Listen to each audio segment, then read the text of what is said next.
దేవుని నామానికి మహిమ కలిగిన గాక. మన ప్రభువుని ప్రియరక్షకుడని యేసయ్య దివ్య నామములో ఈ ఉదయకాలం మీ అందరికీ నా శుభవందనాలు తెలియజేస్తున్నాను. పరిశుద్ధ గ్రంథం నుండి ప్రసంగి గ్రంథము 12వ అధ్యాయము 13వ వచనాన్ని చదువుకుందాం.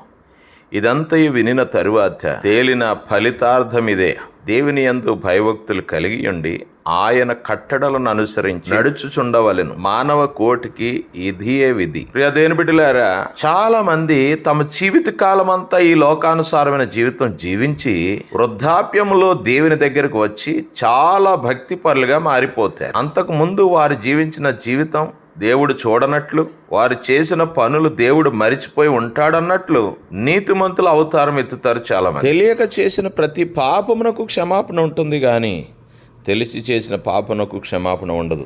దేవుడు మానవ కోటికి విధిగా ఇచ్చిన దానిని ఆ చివరి గడియాల్లో పూర్తిగా నెరవేర్చేద్దాం అనుకుంటారు. భూమి మీద పుట్టిన మనుషులందరిలో అత్యంత జ్ఞానము కలిగిన వాడిగా, ధనవంతుడిగా పేరు పొందిన సొలొమోను ఆయన మనుషుల జీవితాలను, వారి జీవన విధానాన్ని పరిశీలించి ప్రసంగి గ్రంథాన్ని వ్రాసాడు. యేసు ప్రభు సైతము సొలొమోను గురించి చెప్తూ అతను సమస్త వైభవముతో జీవించాడని, జ్ఞానవంతుడని చెప్పాడు. సొలొమోను అంతటి జ్ఞానము కలిగిన వ్యక్తి అయి ఉండి తన సొంత అనుభవంతో భూమి మీద మనుషులు జీవించడానికి పడే పాట్లు వ్యర్థములని, ఒకడు గాలికై ప్రయాసపడినట్లే అని నిర్వచించాడు. ఈ లోకంలో మనుషులు ఎంతో కష్టపడి సంపాదించుకున్న జ్ఞానమును బట్టి కానీ, ధనమును బట్టి కానీ, విలాసవంతమైన జీవితాన్ని బట్టి కానీ సంతోషంగా ఉండలేకపోతున్నారు. వారి కష్టమంతటి వలన వారికి ఏమీ ప్రయోజనం లేదని దేవుని ద్వారా జ్ఞానము పొందిన వ్యక్తి అయిన సొలొమోను చెప్పే మాటలు ఎంతమందికి రుచిస్తాయి?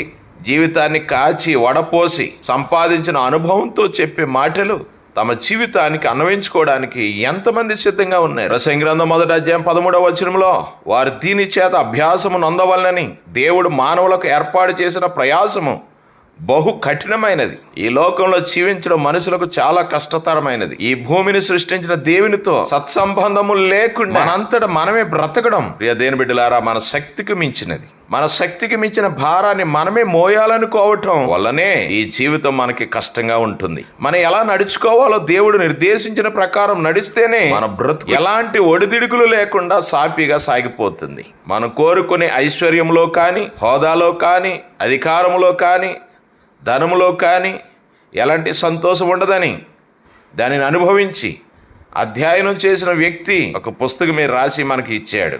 అదే ప్రసంగి గ్రంథము.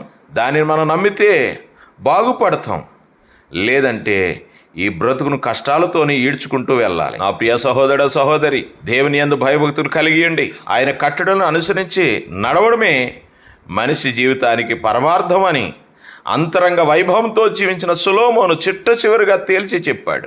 మరి మనం దేవుని యందు భయభక్తులు కలిగి జీవిద్దామా? దేని మీద ఆధారపడదామా? లేక మన ఇష్ట ప్రకారంగా జీవిద్దామా? తేల్చుకోవాల్సింది మనమే.